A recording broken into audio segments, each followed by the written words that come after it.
Hello, Honors 10 students.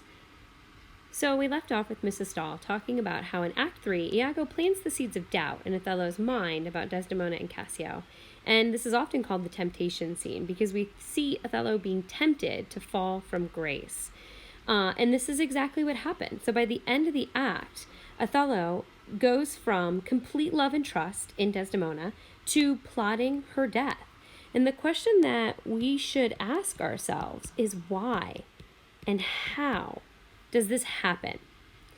So there's really three main reasons for why it is that Othello is so quick to doubt his wife and decide that she is being unfaithful. And the first is one that Mrs. Stahl has already gone over with you guys. So this is in Act 3, Scene 3, on page 117. That would be Iago's persuasion. But there's more to it than just Iago's persuasion. He is an amazing manipulator, but without these other factors, Othello would not have gone along with this persuasion. So why else, beyond just Iago's persuasion, why else is Othello so quick to doubt his wife? Well, let's jump ahead.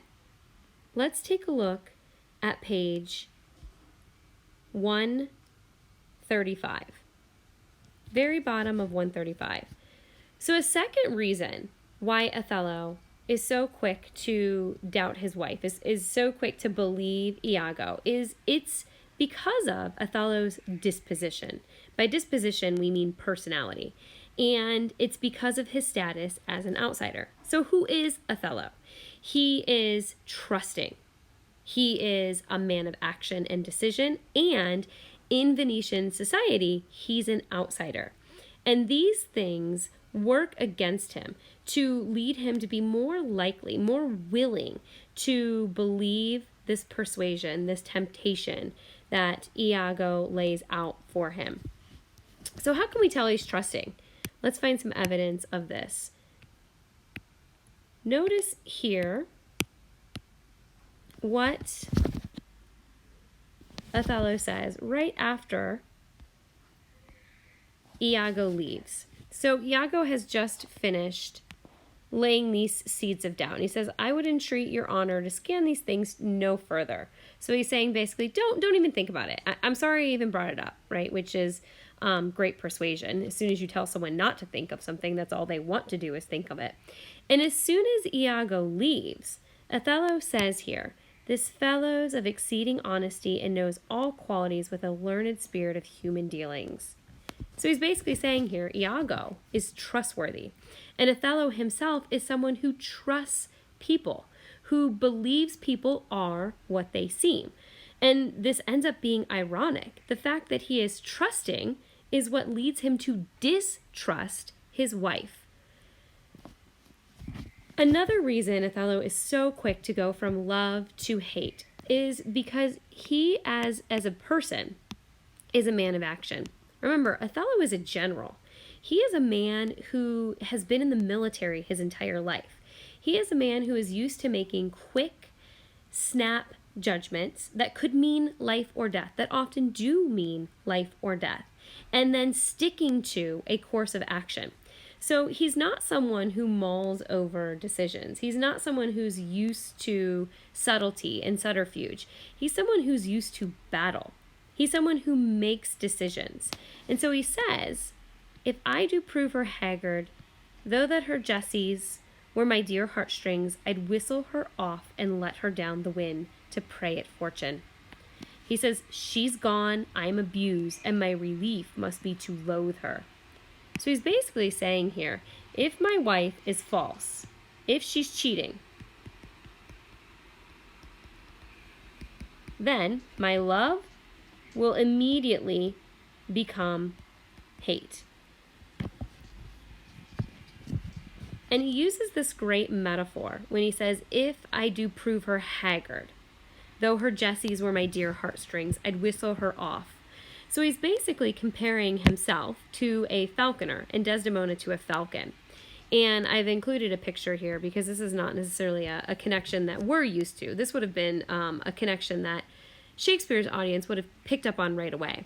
But as you can see here, the jesses would be the tie that holds the falcon to the falconer. So the falconer would have held onto the falcon's feet, keeping it from flying away, with these jesses, with these strings. And he says, even if her jesses were my own heartstrings, I would cut them if I proved her haggard. Haggard meaning unable to control, someone who's been wayward, someone who has gone astray. So basically, Othello is a man of action here. He's not going to mess around if she is messing around. And then the third reason that, his disposition leads him to be quick to believe Iago and doubt his wife is because he is an outsider in this society. He says here, happily, for I am black and have not those soft parts of conversation that chamberers have, or for I am declined into the vale of years. So happily here doesn't mean happily. It actually means perhaps. He's basically saying, perhaps she is going astray or has cheated because I am black. Perhaps because I have not the soft parts of conversation. Perhaps because I don't know how to interact with the polite, aristocratic Venetian society. Perhaps she's cheated because I am declined into the vale of years, meaning perhaps because I am older than her. So Othello is starting to believe what people have said about him. Remember, in the very beginning of the play, Brabantio assumes that Othello must have cast some sort of spell on his daughter in order to get her to go with him, because he can't see any other way this young, beautiful, white, aristocratic Venetian woman would choose him. And so he's starting to question it himself. He's starting to believe it himself because he knows that he is an outsider in this society, that he is other. And he's starting to think that maybe she couldn't be interested in him, or maybe he isn't enough to keep her true to him. But Iago's persuasion and Othello's disposition, neither of these are enough, because notice what he says when Desdemona enters the room. He says right here, if she be false, heaven mocks itself. I'll not believe it. So even with Iago's persuasion, even with his own personality, he doesn't believe she is cheating. When she comes in and he sees her, he can't imagine that she could possibly be false. So there's a third main factor to why he's so quick to believe, and that is the handkerchief.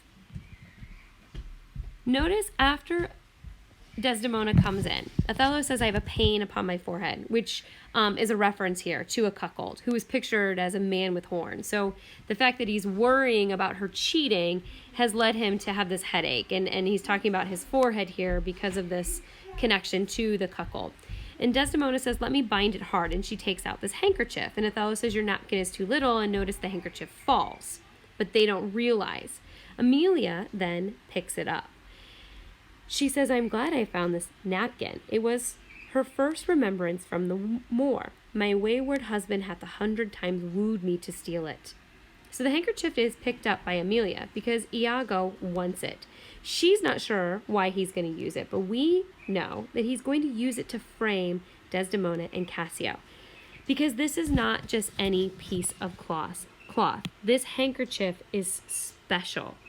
This handkerchief, we're told, was her first remembrance from the Moor, meaning this was the first gift Othello gave her. And as such, it symbolizes their love.